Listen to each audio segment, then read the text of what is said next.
اور پھر اسے بولنا سکھایا، یعنی پھر اسے یہ قوت دی کہ یہ اس کو آگے بیان کرے، یعنی ایک سے دوسرے تک یہ پہنچتا چلا جائے، اس کو بیان کرنے، اس کو سمجھانے، اس کو بتانے کی قوت میں نے انسان کو عطا کی۔ نہ صرف یہ کہ میں نے قرآن کی تعلیم دی، بلکہ میں نے اس کو بیان کرنا بھی سکھایا۔ مالک کا اپنے عبد کو بتانا ضروری ہے کہ وہ اس سے کیا کام لینا چاہتا ہے، لہذا انسان کو پیدا کیا تو اس کی ہدایت کا انتظام پہلے سے کیا، علم القرآن پہلے، اور انسان کو بتایا گیا کہ مقصد حیات کے لیے قرآن نازل کیا گیا ہے اور یہ اس کی تمام ضروریات کو پورا کرے گا۔ قوت گویائی عطا کی، بیان کی قوت، تو اس کا انحصار بہت سی قوتوں پر ہے، مثلاً بینائی، سماعت، عقل، فہم، ادراک، ارادہ، اختیار، قوت تمیز، اور ان میں سے ہر نعمت بہت عظیم ہے اور اظہار بیان میں مددگار ثابت ہوتی ہے، کہ یہ ساری چیزیں جو ہیں انسان کی مدد کرتی ہیں تو وہ بیان کے قابل ہوتا ہے۔ سورج اور چاند ایک حساب کے پابند ہیں اور تارے اور درخت بھی سجدہ ریز ہیں۔ اب یہاں نجم جو ہے عام طور پہ اس کا مطلب ستارے لیا جاتا ہے، وہ بھی مطلب ٹھیک ہے، لیکن لغت عرب میں نجم ایسے پودوں اور بیل بوٹوں کو کہا جاتا ہے جن کا تنا نہیں ہوتا، جیسے ترکاریاں، خربوزے اور تربوز وغیرہ، تو وہ بھی مفہوم اس میں شامل ہے۔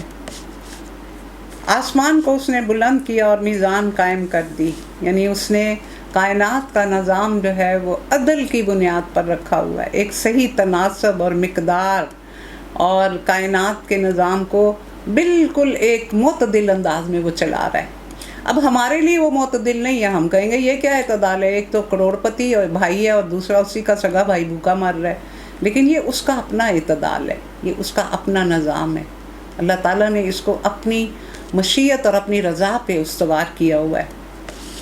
اس کا تقاضا یہ ہے کہ تم میزان میں خلل نہ ڈالو، انصاف کے ساتھ ٹھیک تولو اور ترازو میں ڈنڈی نہ مارو۔ تو اللہ تعالیٰ فرما رہے ہیں کہ تمہیں بھی اس نے یہ سکھایا ہے کہ تم، ایک تو مادی چیزوں کا تول ہوتا ہے اور ایک حقوق کا تول ہوتا ہے۔ حقوق کے معاملے میں بہت زیادہ ڈنڈی ماری جاتی ہے، مادی چیزوں سے زیادہ حقوق کے معاملے میں ڈنڈی ماری جاتی ہے، ہر ایک چیز میں توازن رکھنا۔ زمین کو اس نے سب مخلوقات کے لیے بنایا، پھر اس میں ہر طرح کے بکثرت لذیذ پھل پیدا کیے، کھجور کے درخت ہیں جن کے پھل غلافوں میں لپٹے ہوئے ہیں، اور طرح طرح کے غلے ہیں جن میں بھوسا ہے، دانہ بھی ہے۔ اور پس اے گروہ جن و انس، تم اپنے رب کی کن کن نعمتوں کو جھٹلاؤ گے۔ انسان کو ٹھیکری جیسے سوکھے سڑے ہوئے گارے سے بنایا۔ آدم کی تخلیق کے مراحل کیا ہیں؟ تراب ہے، خشک مٹی، پھر تین ہے، گیلی مٹی، پھر تین لازب، لیستار مٹی، پھر حمئ مسنون، بدبودار کیچڑ، پھر سلسالنگ یعنی حرارت سے پکائی گئی مٹی، سلسالنگ کل فخار، بجنے والی ٹھیکری، کھنکھنانے والی مٹی۔ تو یہ اتنے مراحل ہیں انسان کے، یہ بجتا بہت ہے، تکبر اس میں بہت ہے، یہ جو اس کا آخری جو کام ہے یہ اس بڑا زیادہ اس کو اپنی اوقات سے باہر کئی دفعہ لے جاتا ہے۔ اور جن کو آگ کی لپٹ سے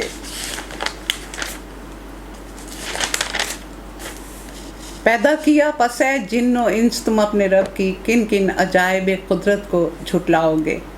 دونوں مشرق اور دونوں مغرب سب کا مالک اللہ ہے، پس ہے جن و انس تم اپنے رب کی کن کن نعمتوں کو جھٹلاؤ گے۔ دونوں مشرق اور دونوں مغرب کے سورج گردش میں ہے، ہر روز اس کے نکلنے کی جگہ فرق ہوتی ہے، تو اس طرح سال کا چکر جو ہے وہ سارے مشرق اور سارے مغرب بن جاتے ہیں۔ دو سمندروں میں اس نے چھوڑ دیا کہ باہم مل جائیں، پھر بھی ان کے درمیان ایک برزخ ہے جس سے وہ تجاوز نہیں کرتے۔